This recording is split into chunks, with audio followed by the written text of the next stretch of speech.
araw sa inyong lahat. Magandang umaga, magandang hapon, magandang tanghali, magandang gabi, magandang araw sa inyong lahat. Hoy! Gising! Kayong mga empleyado ng mga Pilipino, kayo ang empleyado ng bansang Pilipino, magtrabaho naman kayo.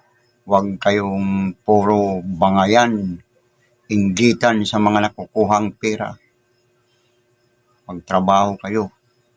Napapabayaan tuloy ang inyong mga trabaho dahil sa nagsisilipan kayo kung sino ang nakakaraming makakuha ng pera. Inuubos niyo ang pera ng Pilipino. Kaya kayo lahat na nandyan kayo sapagkat nag-apply kayo ng trabaho ng Pilipinas. Kaya habang nandyan kayo, magtrabaho kayo. Hindi yung nagbabangayan kayo, nagtuturuan. Ay sa ganito, marami kang nakuha, saan mo dinala? Ay sa dami kang nakuha, bilyon-bilyon ang nakuha mo. Ayan lang ang trabaho nyo araw-araw. Magsilipan ng mga nakukuha ng pera sa Pilipinas. Kaya, ayan, magtrabaho kayo.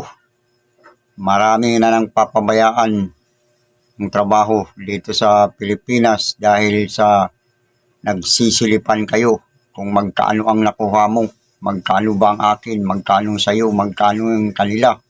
Kaya ngayon, nauubos ang pera dahil sa inyo. Kaya magtrabaho kayo, hindi yung puro kayo pera, kaya kayo nandyan siguro, kaya gusto nyo pera. Kaya magtrabaho kayo ng maayos dahil nag-apply kayo na empleyado ng Pilipinas. Kaya magtrabaho kayo ng maayos, hindi yung nagsisilipan kayo kung magkano ang nakuha mo, magkano bang nakuha niya, magkano bang ano. Sapagkat wala na kayong ginawa sa araw-araw na puro ganun na lang. Sinisilip ang nakuha ni ganito. Sinisilip ang nakuha ni ganun. Kanino ba nakuha ito? Na marami ang kinuha. Nasaan napunta? Ganun na lang kayong ginagawa nyo araw-araw. Kaya magtrabaho kayo ng maayos.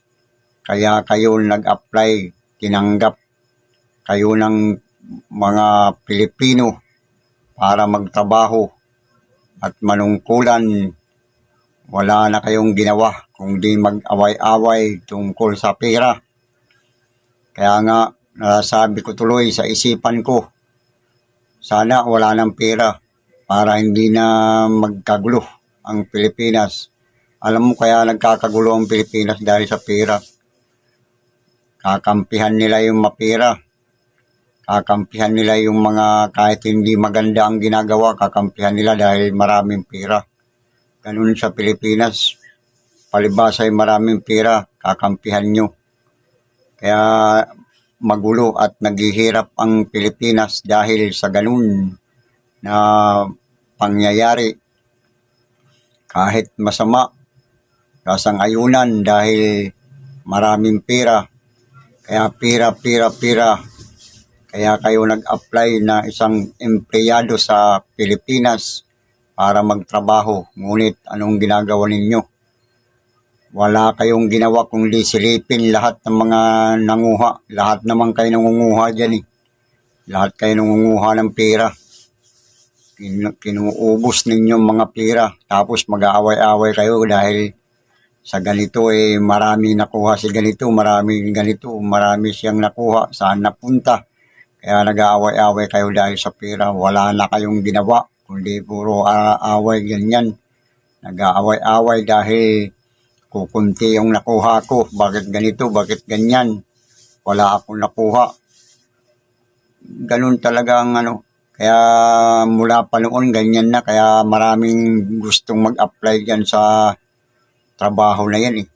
Kasi wala na kayong ginawa kundi ubusin yung mga pera ng Pilipinas. Pera ng Pilipinas yan.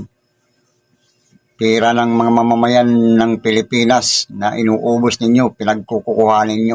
Kaya wala kayong magawa kundi kunin ang hindi naman sa inyong pera para kayo yumaman. Yung pera niya ninyo ba alam? Dahil yan sa nagkaroon ng pera dahil sa mga mamamayang Pilipino. Tapos ginagastos niyo lang ng walang kabuluhan at nag-aaway-away pa kayo dahil hindi kayo nakakuha. At ito ganito na nakakuha ng marami. Kaya wag na kayong mag-away-away, magtrabaho naman kayo. Kaya yan ang aking paalala sa lahat ng mga nag-a-apply ngayon araw na ito. Mula ngayon araw na ito hanggang bukas, kailanman, kaya kayo magtrabaho kayo. Ngayon, uso na naman, mag-a-applyan na naman ng mga empleyado ng Pilipinas. Empleyado kayo ng mga ng taga-Pilipinas. Kaya magtrabaho kayo, hindi yung kunin nyo na lang, kunin yung pera na pera ng mga mamamayang Pilipino. Kaya ngayon, applyan na naman. Pag naka-apply kayo at tinanggap kayo ng empleyado tapos hindi kayo magtatrabaho, walang iya. Dapat magtrabaho kayo, wala na kayong ginawa kundi manguha ng hindi sa inyo. Kunin lahat yung mga dapat kunin, kinukuha nyo tapos mag-aaway-away kayo dahil si ganito maraming nakuha. Ano natin, kasuhan natin kasi marami nakuha siya. Saan pinunta, saan nilagay. Yung isa naman, marami nakuha. Nagsisilipan na lang kayo, wala na yung ginawa kundi magsilipan. Kaya magsitigil na kayo at magtrabaho kayo ng maayos. Kaya kayo nandyan, nag-apply kayo upang magtrabaho sa bayan ng Pilipinas, mamamayan ng Pilipinas, nagtrabaho kayo. Huwag kayong nag-aaway-away dahil sa pera. Uubusin nyo lahat ng pera, tapos magsilipan pa kayo. Kaya hanggang dito na lamang ang ating payo, mga empleyado ng Pilipinas.